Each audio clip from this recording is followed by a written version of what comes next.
Sveiki visi Blogosios imperijos žiūrovai ir sveiki į mano antrą dalį, kodėl aš nekenčiu kavos.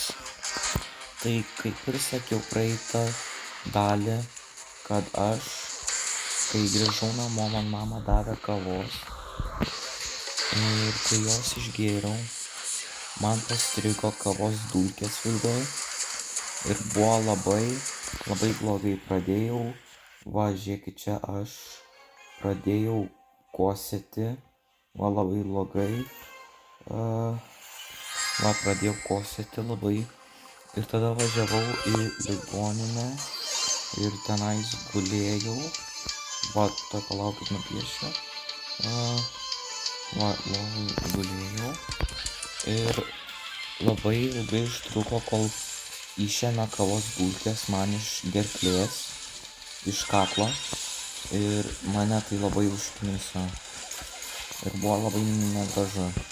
Tai dėl to nekenčiu kavos ir būtų antra priežastis, kad tenais labai daug cukraus reikia, kas man labai... kas mane nužudė? Dėl to nes tai bus, tai labai blogai ir aš būsiu labai storas. Tai prašau jokio cukraus į kavos nedėti, dėl to nes tada kava būna labai rūgšti ir tiesiog neskani. O apie kitą vaizdo įrašą aš žaisiu močiutę ir jūs pamatysite, ir jums labai patiks, paspausite subscribe ir like, maldauju, prašau jūsų. O dabar paspauskite like ir subscribe, nes mums labai patinka šitas vaizdo įrašas. Ir jūs supratote, mums labai patinka, tai laimėjome.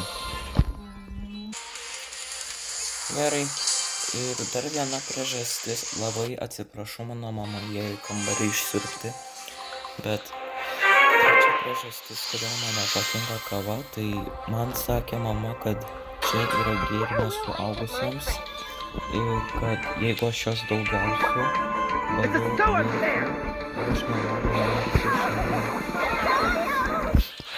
Atsiprašau, ne,